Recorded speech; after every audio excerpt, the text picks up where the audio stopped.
The ISS Hyperion hung motionless against the backdrop of unfamiliar stars, its titanium alloy hull reflecting the distant light of the Kepler 186 system. The massive vessel represented the pinnacle of human military engineering, 2 kilometers of hardened armor, state-of-the-art weapons systems, and enough power generation to sustain a small city. Yet today, its mission was peace. Captain Diana Reeves stood on the bridge, her dark eyes fixed on the main view screen. 2 decades of space service had left silver streaks in her black hair, each one earned through countless decisions that balanced the lives of her crew against the endless void of space. "Status report," she commanded, her voice carrying the weight of command tempered by experience. "All systems nominal, Captain," responded Commander James Blackwood from his tactical station. His fingers danced across the holographic controls, bringing up detailed sensor readings. "We're detecting unusual energy signatures from the 4th planet. They match nothing in our database." "Artificial?" Diana asked, though she already knew the answer. After 6 months of following faint technological traces across this sector, they'd finally found what they were looking for, signs of an advanced civilization. "Definitely," confirmed Dr. Naomi Patel, the ship's chief sinologist. The Indian scientist's excitement was barely contained as she analyzed the incoming data. "The energy patterns suggest controlled fusion reaction, but the efficiency levels are impossible by our standards. We're looking at technology centuries ahead of Earth." Diana nodded, maintaining her composed exterior despite her racing heart. This was the moment humanity had been preparing for since the first radio signals were detected from this region of space. The Hyperion might have been built for war, but its current mission was perhaps the most important diplomatic endeavor in human history. "Launch the probe array," she ordered. "Standard first contact protocols. Let's show them we come in peace, even if we come prepared for otherwise." A series of small, unarmed probes detached from the Hyperion's ventral hull, their silver surfaces carrying humanity's message of peaceful contact in every known form of communication humanity could conceive, mathematical sequences, visual representations, and electromagnetic patterns designed to demonstrate intelligence and peaceful intent. As the probes moved toward the planet, Lieutenant Ravi Kumar's voice cut through the tension. "Captain. Multiple objects launching from the planet's surface." The young officer's hands flew across his console. "They're accelerating at over 300 gs. Nothing organic could survive that." Diana's training kicked in instantly. Defensive posture alpha. Shields up, but weapons remain cold. Let's not start an interstellar incident. The bridge crew responded with practiced efficiency, the massive ship's systems humming to life as layers of energy shields enveloped the hull. The approaching objects resolved themselves on the main viewer, sleek, crystalline vessels that seemed to bend light around them, moving with a grace that made the Hyperion look primitive by comparison. They were smaller, each perhaps a quarter the size of the human vessel, but their technology was clearly far superior. "They're broadcasting," announced Communications Officer Maria Santos. It's a mathematical sequence. Similar to our first contact package, but far more complex." She paused, her eyes widening. "Captain, I think they're asking why we built our ship like a fortress." Diana smiled. This was the crucial moment, humanity's first impression on an alien civilization. She stepped forward, straightening her uniform. "Send them our full historical database on space exploration. Let them see the accidents, the disasters, the hard lessons that taught us to treat space with respect. Show them why humanity builds for survival." As the data transmitted, the alien vessels adjusted their formation. Their initial aggressive approach softened, turning into what appeared to be a ceremonial escort pattern.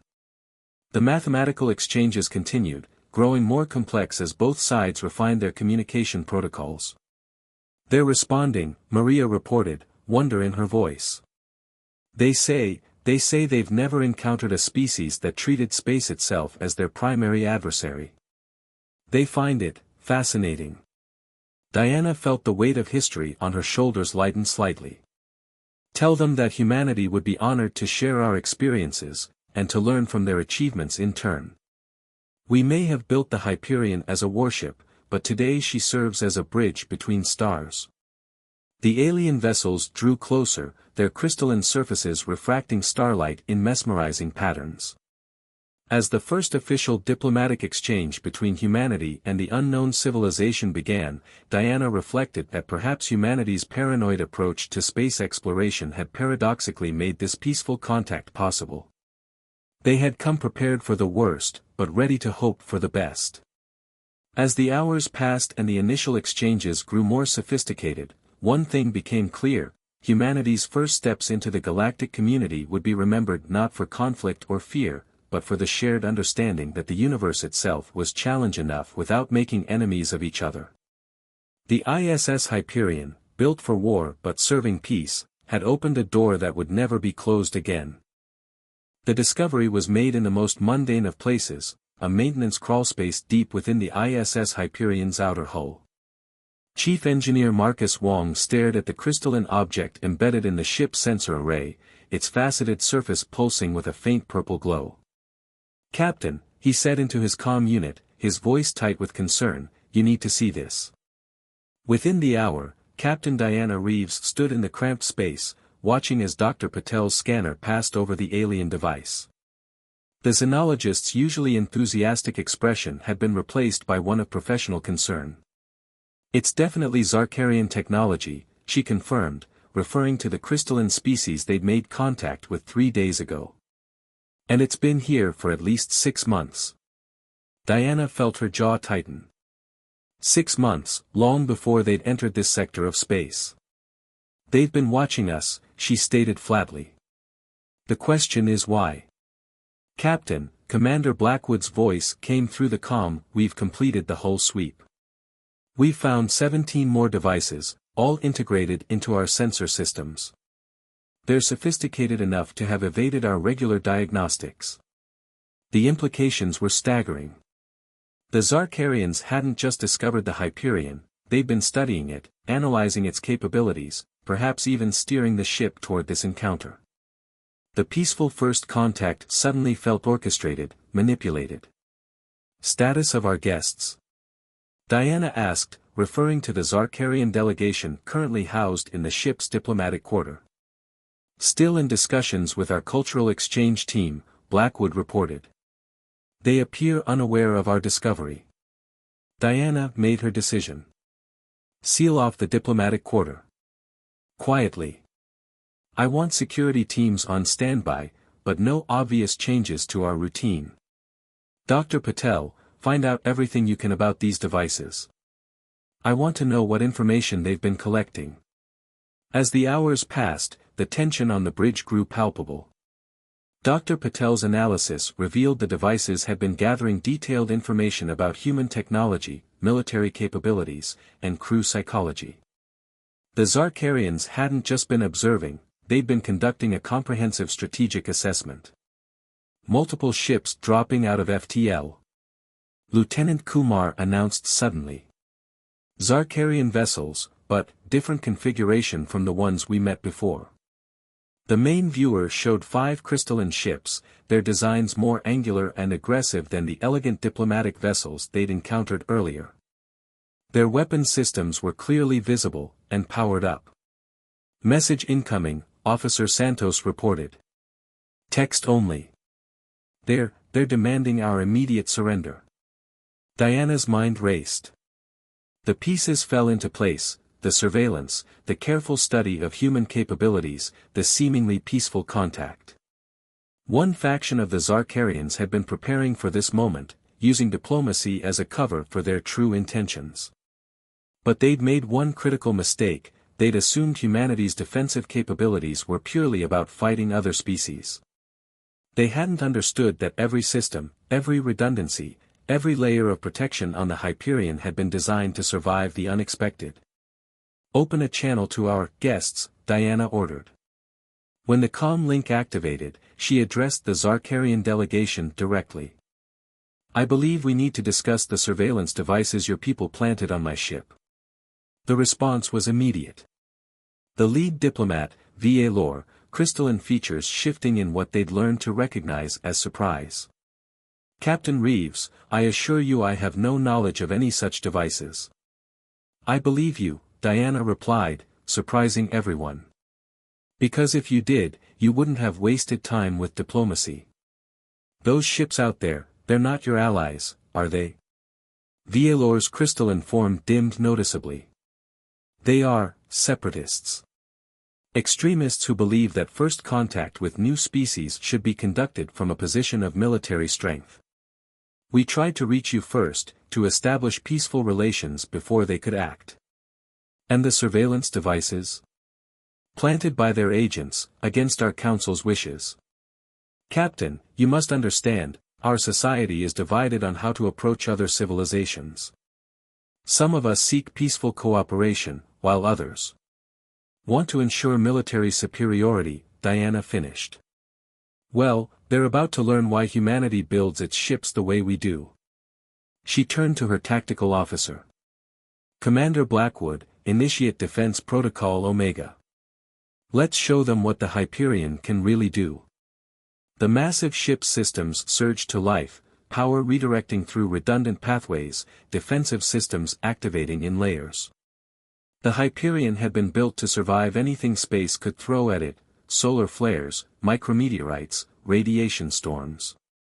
Against weapons specifically designed to cripple normal ships, its paranoid level of protection would prove to be its greatest asset. They're launching some kind of energy weapon, Kumar reported. The attack struck the Hyperion's shields, cascading energy designed to overload normal defensive systems. But the Hyperion's defenses weren't normal, they were the product of generations of human paranoia about space travel, with layers upon layers of redundancy. Shields holding at 92%, Blackwood reported with satisfaction. Their weapon was designed to exploit vulnerabilities that we simply don't have. Diana turned to Vialor. I suggest you contact your council. Tell them that humanity is willing to continue diplomatic relations, with those who respect us as equals. As for the separatists, she smiled grimly. They're about to learn that studying a human warship isn't the same as understanding it. As the separatist ships launched their next attack, the Hyperion stood firm, a testament to humanity's dedication to survival. The battle that followed would become legendary, not for its violence, but for how it demonstrated that humanity's greatest defensive innovations had come not from fear of other species, but from respect for the deadliest adversary of all, space itself. Multiple missile launches detected. Lieutenant Kumar's voice cut through the tense atmosphere on the Hyperion's bridge. The holographic display showed dozens of crystalline projectiles racing toward them, each one trailing streams of exotic energy. Captain Diana Reeves stood firm, decades of training evident in her calm demeanor. Defensive pattern Delta. Route auxiliary power to the point defense grid. She turned to Va Lore, the Zarkarian diplomat whose crystalline form shimmered with anxiety. Those are your separatists' main weapons. Quantum-tipped warheads, Va Lore confirmed. Designed to phase through traditional shields. No vessel has ever survived a full barrage. Diana allowed herself a small smile. They've never faced a human ship. Mr. Blackwood, activate the chaff screens. The space around the Hyperion erupted in a cloud of specialized debris, microscopic particles of carefully engineered materials that the ship's designers had created to defend against anything from micrometeorites to energy weapons. The quantum warheads, designed to phase through energy shields, instead found themselves trapped in a very physical cloud of chaos. Direct hits reduced by 80%, Blackwood reported with satisfaction. Remaining missiles being handled by point defense. Shields holding at 85%. The separatist ships moved to surround the Hyperion, their crystalline hulls pulsing with power. Their next attack came in the form of energy beams that bent space itself, attempting to tear the human vessel apart at a quantum level. But the Hyperion had been built with multiple redundant structural integrity fields, designed to hold the ship together even if it strayed too close to a black hole. The space-bending weapons found themselves fighting against layers upon layers of reinforcement. "They're trying to breach our computer systems," announced Officer Santos, her hands flying over her console. "The surveillance devices they planted are attempting to transmit command codes." "Initiate protocol black box," Diana ordered. Another uniquely human innovation came into play, completely isolated computer systems that could be physically disconnected from each other. Even as parts of the Hyperion's network were compromised, critical systems remained untouchable. Dr. Patel rushed onto the bridge, her dark eyes bright with excitement. "Captain, I've analyzed their attack patterns. Their technology is incredibly advanced, but their tactics, they're too perfect, too predictable." Diana understood immediately. The Separatists relied heavily on their technological superiority, which meant they lacked experience in actual combat. Their attacks followed optimal mathematical patterns, which made them predictable to anyone with enough experience to recognize them. "Commander Blackwood, prepare to execute maneuver Broken Arrow." "Dr. Patel, I need detailed sensor scans of their shield harmonics." She turned to Vielor. "Your Separatists built their strategy around studying our technology. But they forgot to study our history." The Hyperion's massive engines roared to life. The ship began a series of seemingly erratic movements, burning fuel at a rate that would have horrified the efficiency-minded Zarkarians. But every wasteful burn, every seemingly random thrust, was part of a battle pattern developed through centuries of human space combat simulations. "They're losing target locks," Kumar reported. "Their predictive algorithms can't compensate for our movement patterns." "Of course not," Diana said grimly. "You can't predict insanity, and nothing is crazier than human combat tactics. Now, show them why we call this Broken Arrow." The Hyperion suddenly cut all power, appearing to drift dead in space.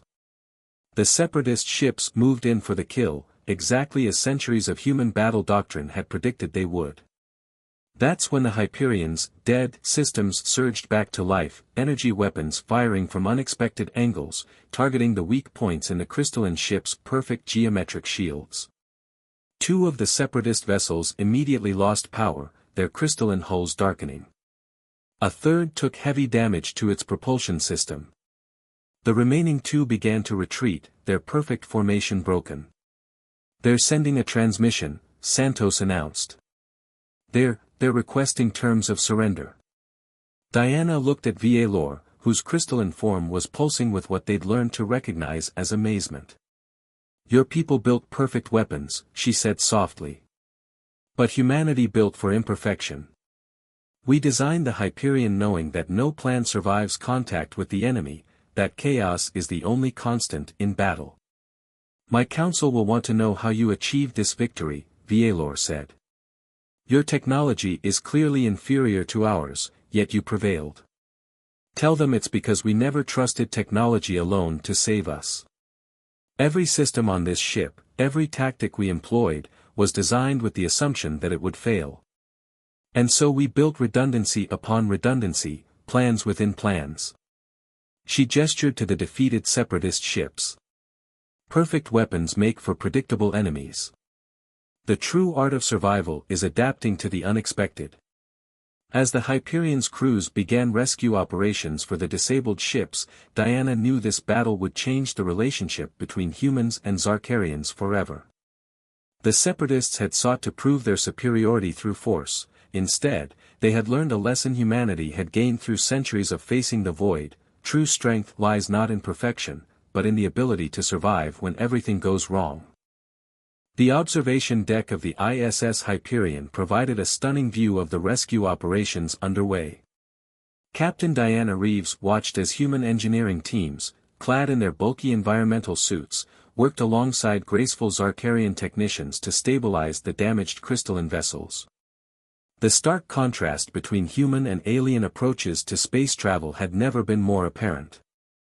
"Your repair methods are inefficient," observed Supreme Commander Zyrl Ax, leader of the Separatist faction. The crystalline being's form had darkened considerably since surrender, its once brilliant facets now clouded with what might have been shame or confusion. You waste energy, materials, and time with all these redundancies. Those redundancies just saved your crew's lives, Diana pointed out. The human repair teams had immediately deployed backup life support systems to the disabled Zarkarian ships, their wasteful, excess capacity now serving to keep hundreds of crystalline beings alive. A fact that has forced us to reconsider many assumptions, Valor interjected. The diplomatic representative's form pulsed with subtle patterns that the human's translation software was still struggling to interpret fully. Our society has always equated technological advancement with superiority.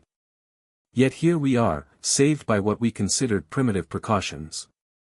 The massive viewscreen suddenly flared to life, displaying a transmission from Earth's United Space Command. Admiral Harrison's weathered face appeared, his expression grave. Captain Reeves, our long-range sensors have detected something approaching your position. Something big. The sensor data streamed in, causing Dr. Patel to gasp. Captain, it's a Dyson swarm.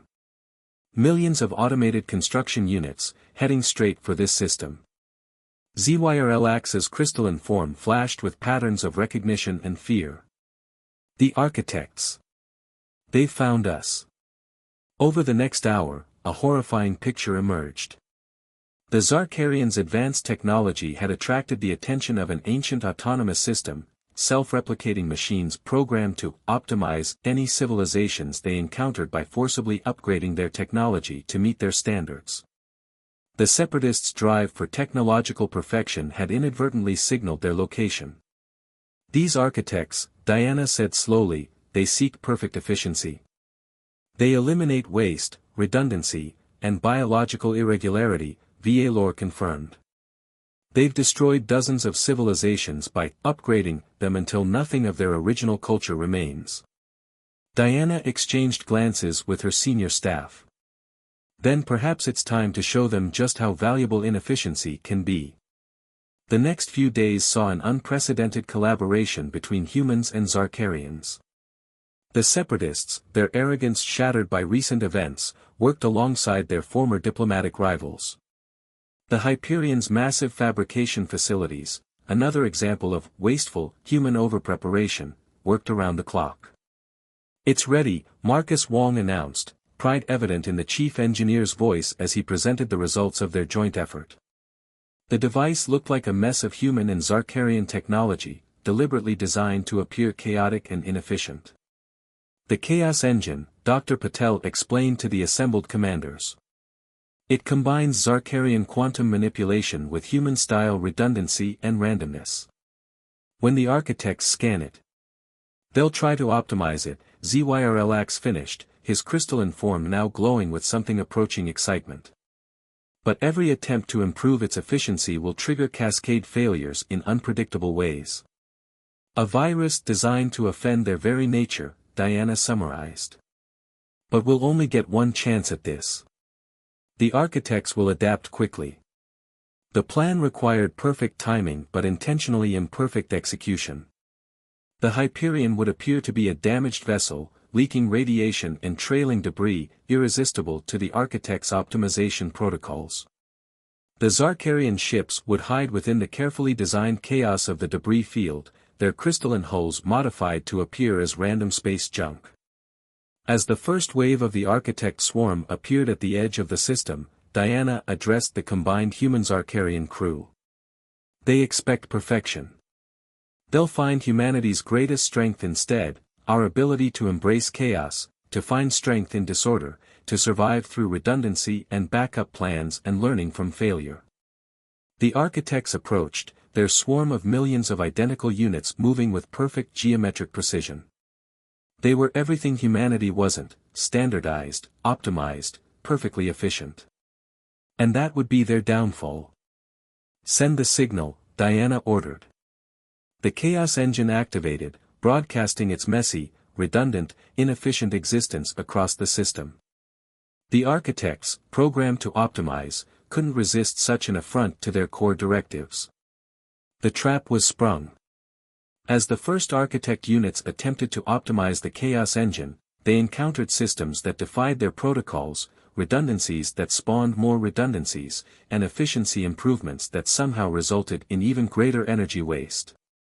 Their perfect network began to fragment as individual units encountered problems that required different, contradictory solutions. What followed wasn't a battle in any traditional sense.